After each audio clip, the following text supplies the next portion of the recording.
Hello, this is Adam from Wheel Guns for Wheelmen, and today is the day I do a review of the 1895 Nagant Revolver as promised about a month ago. And this is my Nagant Revolver. It is in Izhevsk, manufactured in 1944, so during World War II. It's pretty cool. And this revolver is actually manufactured or at least designed by Leon Nagant, who you may recognize if you like Russian guns, is also the designer of the Mosin Nagant 1891 3-line rifle. It's also used during World War I and World War II. The ammo that this gun uses makes it kind of something you don't really want to own unless you're a collector. It's 7.62 by 38 millimeter, and it's about the equivalent to a 32 Smith & Wesson Long, but the issue is it's the only revolver that, or the only firearm that I know of that uses that round, and therefore, since the revolver is outdated, no one really makes that ammo anymore.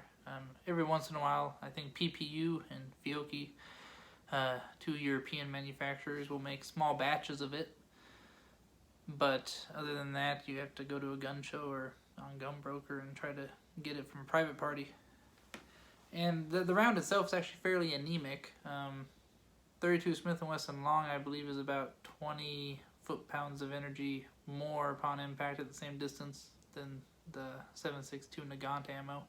So again, pretty weak, about 100 foot-pounds of energy coming out the barrel. Now I like it because it's historical. For one, you have the fact that it was used in World War II, and it's in movies such as Enemy at the Gates, it's featured there. But also it actually continued to be in service with the Russian Postal Service and some other government entities, probably stuff like Fish and Game equivalent here in the US, all the way through like the 90s, I want to say. So had like a 100-year run in some circles. And now the thing about it that you need to understand is it's also not a good revolver. The trigger pull, and I've cleared this right before turning on the video, but the trigger pull on this thing is a triple action trigger pull, and it's about 19 pounds.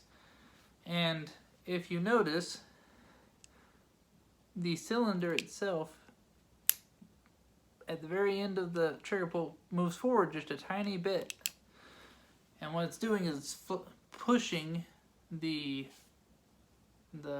chamber flush with the forcing cone so that there's no gas escaping out of the cylinder gap like on a normal revolver. So it's a very unique revolver, but it makes it a triple action trigger pull because the hammer, or the trigger, is cocking the hammer, cycling the cylinder, and also forcing the cylinder forward. So like I said, it's about a 19-pound trigger pull, which is ridiculous, and your finger's going to get tired after like shooting off a few rounds. So is it a good design? Not really. It's unique. You could actually thread the barrel and put a suppressor on it, and it would actually work unlike on a normal revolver because there's no gas escaping out of the cylinder gap.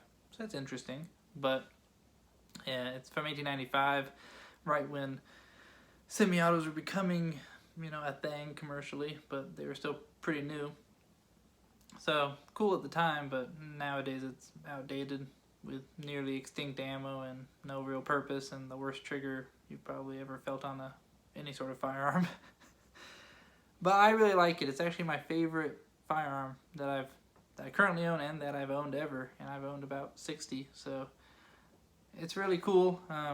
Piece of history. I don't shoot it much, but again, I like it because of the historical value. And hopefully you learned something about the Nagant Revolver. Please like and subscribe, and if you have any requests for additional videos on additional topics or specific firearms, leave them in the comments. Thank you.